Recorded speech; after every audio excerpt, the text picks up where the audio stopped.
There's a hill in southern Turkey where people carved 20-ton pillars 11,500 years ago, before farming, before pottery, before the wheel. Whoever did it left no writing to tell us how. And that's just the one at the top of this list. Here's the thing about ancient construction. Most of it we understand.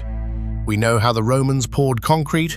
We know how medieval masons raised a cathedral. But there's a short list of places where the honest answer, from the archaeologists who've spent careers on them, is still, we're not sure. Not aliens, not lost magic, just real, stubborn, unsolved engineering. How a stone that heavy got there, how a line got that straight, how people with stone tools pulled it off. 5 of those places, counting up to the one that rewrote the timeline.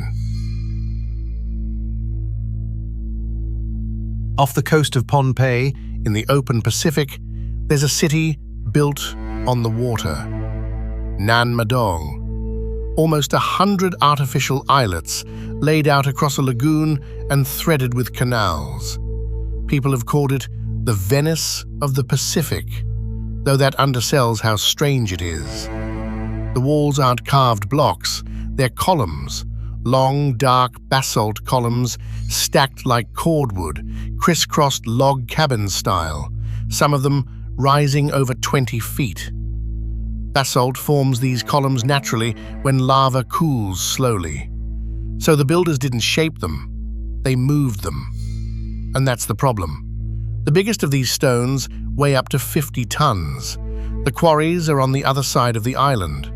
Add it all up, every column in every wall, and you're looking at something like 750,000 tons of rock, moved over roughly 4 centuries by a society with no metal, no pulleys, no draft animals. So how? The leading idea is rafts.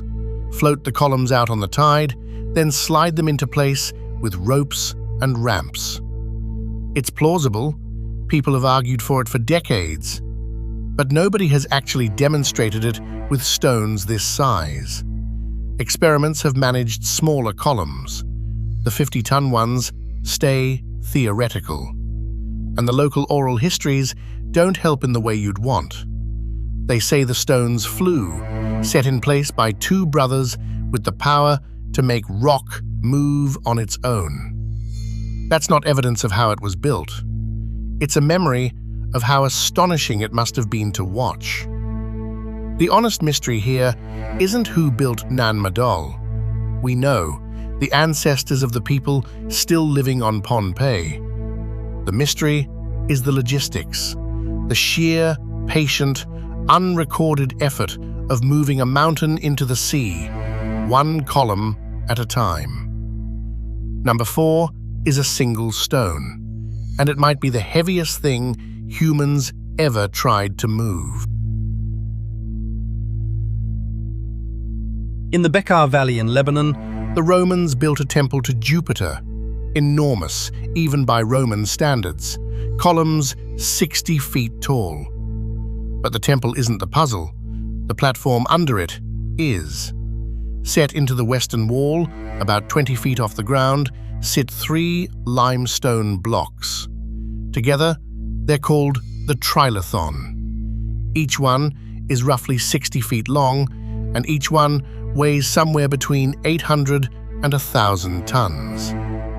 Sit with that number for a second. A loaded Boeing 747 is around 400 tons. Each of these stones is more than 2 of those. And they weren't dropped on the ground. They were lifted into a wall, fitted so tightly and so level that the seams between them are hard to slip a blade into. We know the Romans were brilliant engineers. Cranes, capstans, counterweights, they moved big stones all the time. But the heaviest single loads we can document them lifting are a fraction of this. At 800 tons, the standard methods start to break down. The ropes, the timber, the leverage. The math gets uncomfortable. And then there's the quarry, a few hundred yards away. Still lying there is an even bigger block, cut on 3 sides, never moved. The stone of the pregnant woman, around 1,000 tons. Near it, a second one, estimated at 1,600. They cut it.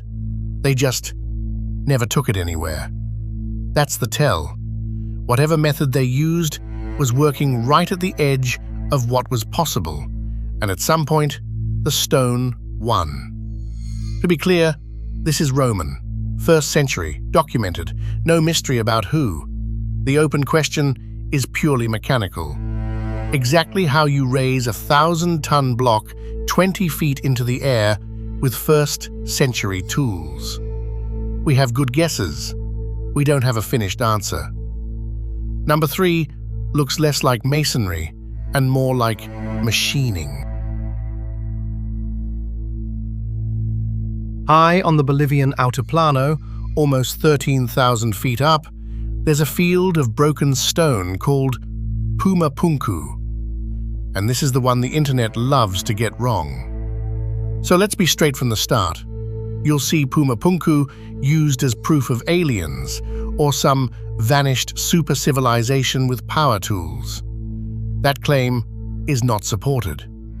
There's no evidence for it, no alien artifacts, no high technology, nothing.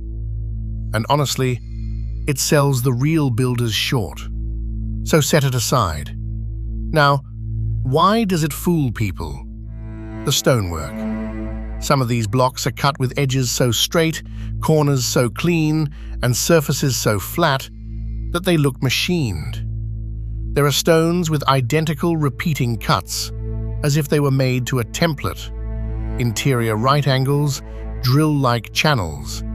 It does not look like what you expect from hammer and chisel work. The builders were the Tiwanaku, a sophisticated Andean culture that peaked over 1,000 years ago.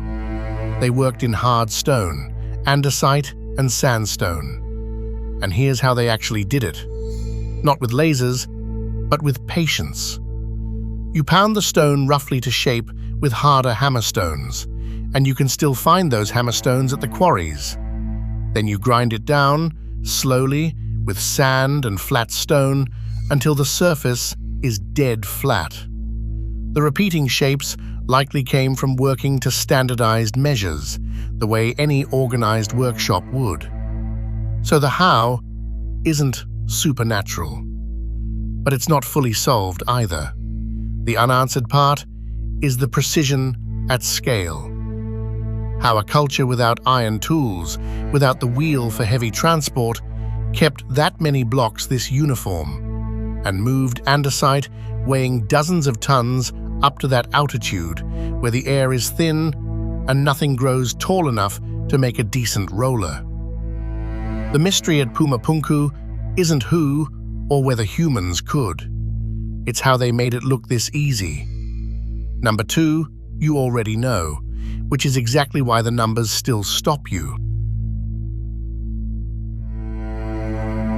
The Great Pyramid is the most famous building on this list. Maybe the most famous building anywhere. And familiarity hides how absurd it actually is. Start with the alignment. The 4 sides of the base are oriented to the cardinal directions: north, south, east, west. And the error is about 3.5 arc minutes. That's roughly 1/15 of a degree off true north. Built around 4,500 years ago, with no compass, no GPS, nothing but the sky and very careful observation. Now the base. It covers more than 13 acres, and it's level to within a couple of centimeters across that entire footprint. A modern construction crew with lasers would be proud of that. And the scale. Somewhere around 2.3 million stone blocks, averaging a couple of tons each, with some of the granite beams inside weighing 50, 60, even more. Stacked 480 feet high. For nearly 4,000 years, it was the tallest structure on Earth. We know who built it: Egyptian workers, organized crews, paid and fed, not slaves. We've found their villages. We've found their bread ovens. That part is settled. What's still open is the method, in detail. We have strong theories for the ramps, straight ones, spiral ones, internal ones. We have theories for the leveling and the alignment, including using the stars or the equinox sun to find true north. Each theory explains part of it. None of them ties the whole thing together in a way every Egyptologist agrees on. So the pyramid isn't a mystery in the spooky sense. It's a mystery in the engineering sense, a near-perfect object built at impossible scale by people whose exact step-by-step process we are still reverse engineering. And then there's number 1, which throws out the timeline the pyramid sits on entirely. Everything you've heard so far Fits a story we tell about civilization. First people settle down, then they farm, then they have surplus and cities, and finally, temples, monuments, the big stuff. Göbekli Tepe breaks that story in half. It's a hilltop in southeastern Turkey. Underneath it, archaeologists found rings of massive stone pillars, T-shaped, some over 16 feet tall, weighing up to 20 tons. Carved into them, foxes, scorpions, vultures, snakes. Deliberate, skilled, arranged with intent. Now the date. The monumental layers go back roughly 11,500 years. Let that land. That's older than Stonehenge by 6,000 years, older than the pyramids by 7,000.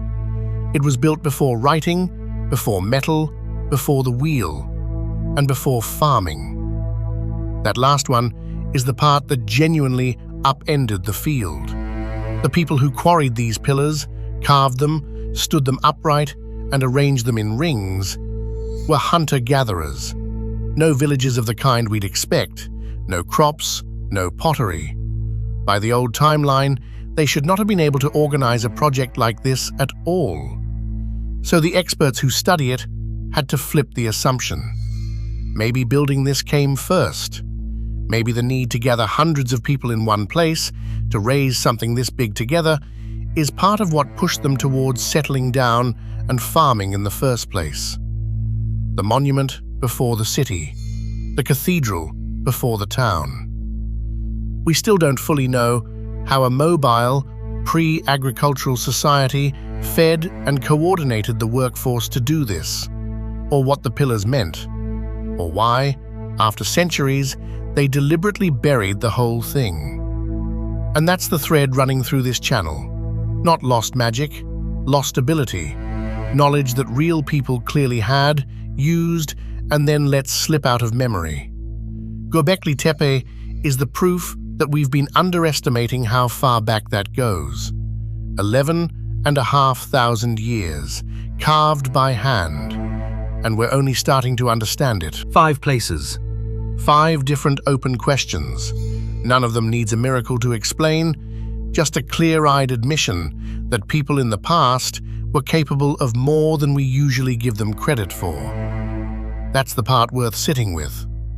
Every one of these was built by humans, with their own hands, using knowledge that made perfect sense to them, and that we've since had to dig back up. We didn't always know less than we do now. Sometimes we just forgot. I'm glad you're here for it. There's more to find.